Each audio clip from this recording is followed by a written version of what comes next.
ഈരാറ്റുപേട്ട കോടതിയിൽ P C George ഹാജരായി എന്നൊരു വാർത്ത ഇപ്പോൾ വരുന്നുണ്ട്. പി സി ജോർജിന്റെ വീട്ടിൽ ചാനൽ ചർച്ചയിലെ വിദ്വേഷ പരാമർശത്തിൽ പി സി ജോർജിനെതിരെ അതിന്റെ മുൻകൂർ ജാമ്യം തള്ളിയതിന്റെ പിന്നാലെ പോലീസ് പി സി ജോർജിന്റെ വീട്ടിൽ അല്പസമയം മുമ്പ് വരെ ഉണ്ടായിരുന്നു. പി സി ജോർജ് ഈരാറ്റുപേട്ട കോടതിയിൽ ഹാജരായി എന്നാണ് അറിയാൻ കഴിയുന്നത്. പോലീസ് സ്റ്റേഷനിൽ ഹാജരാകും എന്നുള്ള ചില സൂചനകളൊക്കെ ഉണ്ടായിരുന്നു. പക്ഷേ പി സി ജോർജ് ഇപ്പോൾ കോടതിയിൽ ഹാജരായി എന്ന വാർത്തയാണ് ഇപ്പോൾ വരുന്നത്.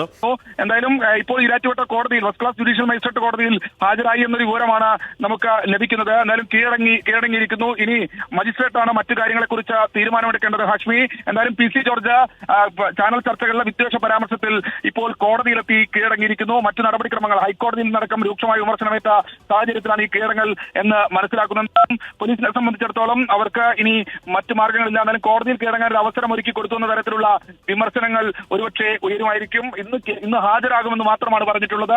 കീഴടങ്ങുക എന്ന തരത്തിൽ പറയാൻ പോലും ബി ജെ പി നേതാക്കൾ തയ്യാറായിരുന്നില്ല. അപ്പോഴും പോലീസ് സ്റ്റേഷനിൽ കീഴടങ്ങുമോ അല്ലെങ്കിൽ ഡിവൈഎസ്പി ഓഫീസിൽ കീഴടങ്ങുമോ എന്ന ചോദ്യത്തിനൊന്നും തന്നെ ഷോൺ ജോർജോ അല്ലെങ്കിൽ ബി ജെ പി നേതാക്കൾ ലിജിൻ ലാലോ എൻ ഹരിയോ ഒന്നും തന്നെ മറുപടി നൽകിയിരുന്നില്ല. അപ്പോൾ തന്നെ നേരിയൊരു സംശയം നമുക്ക് രൂപാന്തരപ്പെട്ടിരുന്നു. എന്തായാലും ഇപ്പോൾ കൃത്യമായ രീതിയിൽ കോടതിയിൽ Erattupetta first class judicial magistrate കോടതിയിൽ കീഴടങ്ങിയിരിക്കുന്നു എന്ന പ്രാഥമികമായ വിവരം ലഭിക്കുന്നു. അത്തരത്തിൽ അവിടെ കോടതിയിൽ പി സി ജോർജ് വിദ്വേഷ പ്രസംഗത്തിന്റെ പേരിൽ കീഴടങ്ങിയിരിക്കുന്നു. ഇനി മറ്റു നടപടിക്രമങ്ങൾ തീരുമാനിക്കേണ്ടത് കോടതിയാണ്. പോലീസിനെ അല്പസമയത്തിനകം തന്നെ കോടതി വിളിച്ചു വരുത്താനുള്ള സാധ്യതയാണ് മുന്നിൽ കാണുന്നത്.